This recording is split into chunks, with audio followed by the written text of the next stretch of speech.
My fiancée thought she was being smart, texting her ex during our engagement party.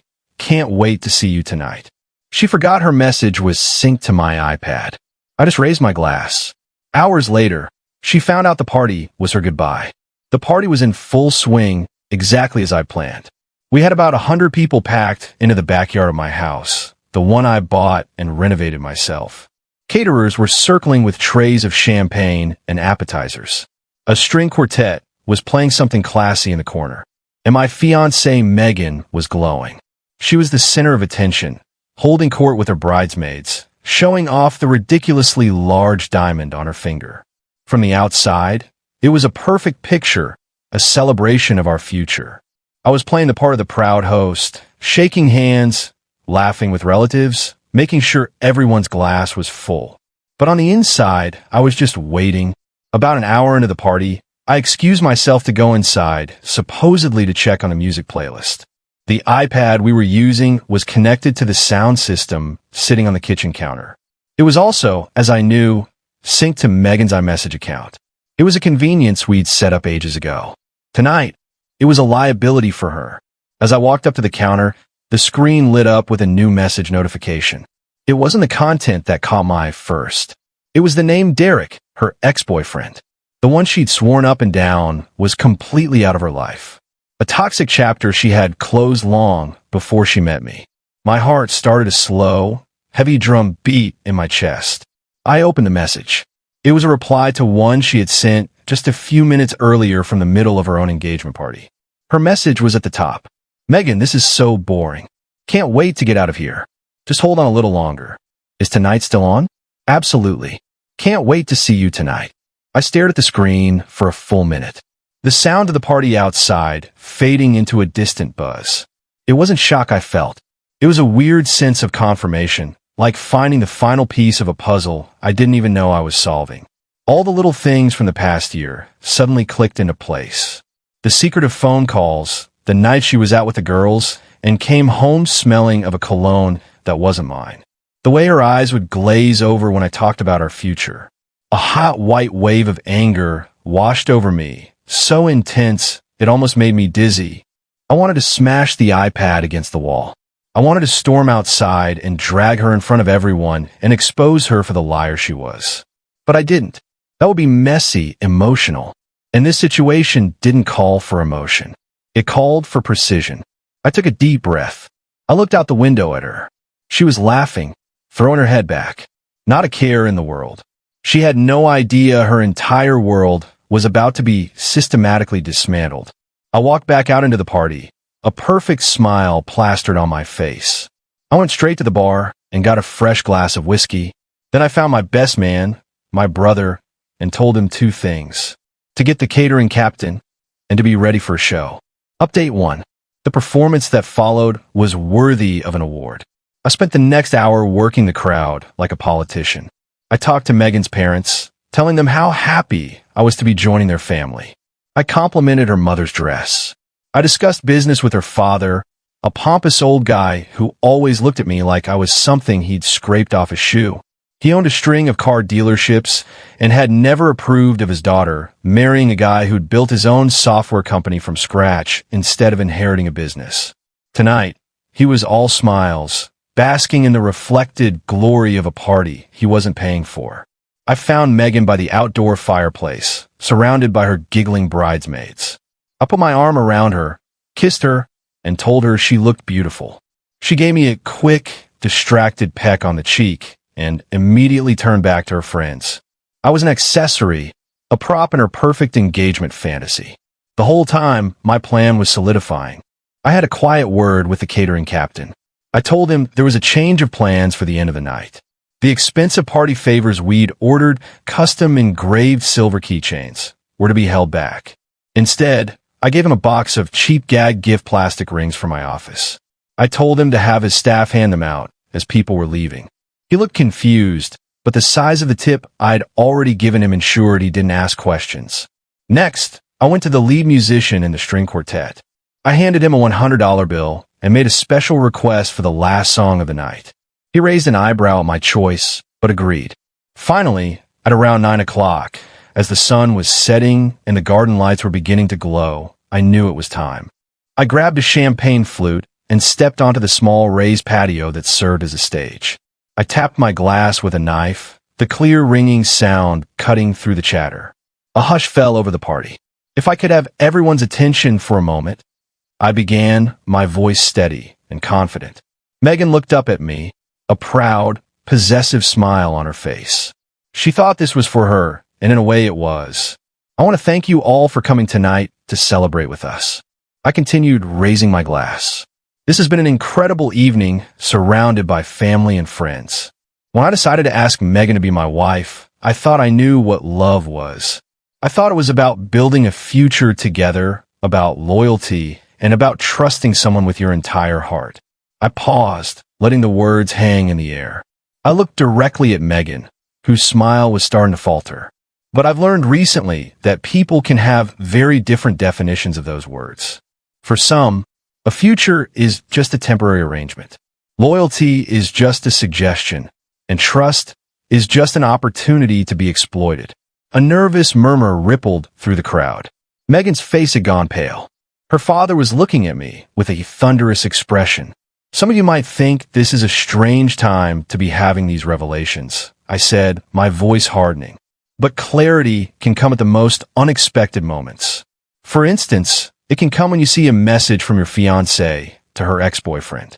A message sent from her own engagement party that says, "Can't wait to see you tonight." A collective gasp went through the crowd. Megan looked like she had been turned to stone. I pulled out my phone, which I had screenshotted the message to, and held it up. "So, I'd like to propose a new toast," I announced, my voice booming through the silent backyard. "Not to our future, but to my future. A future that is free of lies and betrayal. And to Megan, I hope your meeting with Derek tonight is everything you hoped for. Because this party isn't an engagement party anymore. It's your goodbye party. The engagement is off." I drank the champagne in one go. The silence that followed was deafening. Then, as if on cue, the string quartet began to play the song I had requested, Bye Bye by NYNC. Update 2. The chaos that erupted was immediate and spectacular. Megan's mother let out a sound like a deflating balloon. Her father, his face purple with rage, started pushing his way through the stunned crowd towards me. "You have no right," he bellowed. "You will not humiliate my daughter." I didn't even flinch. My brother, who was about 6 taller and 100 pounds heavier than Megan's dad, simply stepped in front of me. "I think you should leave," he said, his voice dangerously calm. My own parents came rushing over. My mom looking horrified, my dad looking grimly satisfied. "What is going on?" my mom asked. I just showed her the screenshot on my phone. Her expression shifted from confusion to cold fury in a heartbeat. Megan was now in the center of a huddle of her bridesmaids, sobbing hysterically. But they weren't tears of remorse. They were tears of pure, unadulterated rage. She was screaming that I was a psycho, that I had set her up, that her phone had been hacked. The lies were so frantic, so transparent, that it was almost pathetic. I walked over to her, the crowd parting before me like the Red Sea. "You need to leave my house now, Megan," I said. "This is my party," she shrieked. "You can't kick me out of my own party." "You're right. It was your party." I corrected her. "It was paid for with my money, hosted at my house, and catered by people I hired. And now I'm ending it. Your invitation has been revoked." Her father made another lunch, but my brother and a few of my cousins formed a solid wall. The party was effectively over. Guests were grabbing their things and leaving, a mixture of shock, pity, and morbid excitement on their faces. As they left, the catering staff, following my instructions, handed each of them a cheap plastic ring. Megan's family was the last to go. As they were gathering her things, her mother turned to me, her eyes full of venom. "You will pay for this," she hissed. "We will take you for everything you have." "Good luck with that," I said. "The engagement is off. That means the conditional gift of the ring is now my property again. I expect to have it back by tomorrow, or my lawyer will be in touch." The look on her face when she realized I was legally right was priceless. The cleanup was surreal. My family and a few close friends stayed to help. We threw away the flowers, packed up the leftover food, and transformed the backyard from a party venue back into a home. My home. The next morning, I woke up to a barrage of texts and voicemails. Megan, her parents, her friends, all of them, alternating between threats and tearful attempts at manipulation. I deleted them all without listening. Around noon, my doorbell rang. It was a courier. He handed me a small box. Inside was the engagement ring. There was no note. The financial fallout was swift. I canceled the joint account. I removed her from my credit cards. I called every wedding vendor and one by one canceled our contracts. I lost a fortune in non-refundable deposits, but I considered it the best money I had ever spent. Megan's attempt to play the victim failed miserably. The story of what went down at the party, complete with the NSYNC soundtrack and the tacky plastic ring favors, spread like wildfire. Too many people had been there. Too many had seen the screenshot. There was no version of events Megan could spin where she didn't look ridiculous. Naturally, she and her family tried to escalate. About a week later, I got a letter from their lawyer. It was pure legal fluff, claiming I'd caused her emotional distress and public humiliation and demanding a six-figure settlement. My lawyer's reply was a single page. It included the screenshot, a list of all the witnesses, and a polite question as to whether they really wanted to pursue a lawsuit that would require Megan to testify under oath about Derek. We never heard from them again. Final update. It's been 8 months since the goodbye party. Silence. Megan and her family vanished after their threats fizzled out. For what I've gathered through mutual contacts, Derek, the ex, wasn't waiting to take her back. He was married, a detail Megan had conveniently skipped. His wife learned of the affair not long after the party, thanks to word getting around. His life blew up, and he wanted nothing more to do with Megan or her chaos. Her parents, furious after the humiliation and failed lawsuit, weren't angry at her for cheating, but for being exposed and losing her golden ticket. They've been counting on my income to boost their own social standing. Reportedly, they gave her an ultimatum: get a job and pay rent or get out. She now works as a hostess at a mid-range chain restaurant. Her dad's car dealership also took a hit.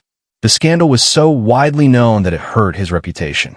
Turns out people don't like buying cars from a man whose daughter became the talk of the town. About 3 months ago, I went out with friends to a new spa downtown. Halfway through dinner, I looked up and saw her. She was the hostess, the one who had seated us. Cheap uniform, face full of resentment. Our eyes locked. Recognition, then pure hatred. She ducked into the kitchen, and moments later another hostess came to say our server had left with a sudden illness. My friends, who knew the whole saga, just laughed at why revenge had been public, and it was devastating. I took the night she'd built up for over a year and turned it into a referendum on her character. And she lost. Not just a fiancé. She lost her reputation, financial security, social circle, and the fantasy life she tried to juggle. She wanted it all while keeping me in place. Instead, she ended up with nothing to ask from me. I'm dating again, slowly this time. But one lesson stuck: I'll always double-check the sync devices.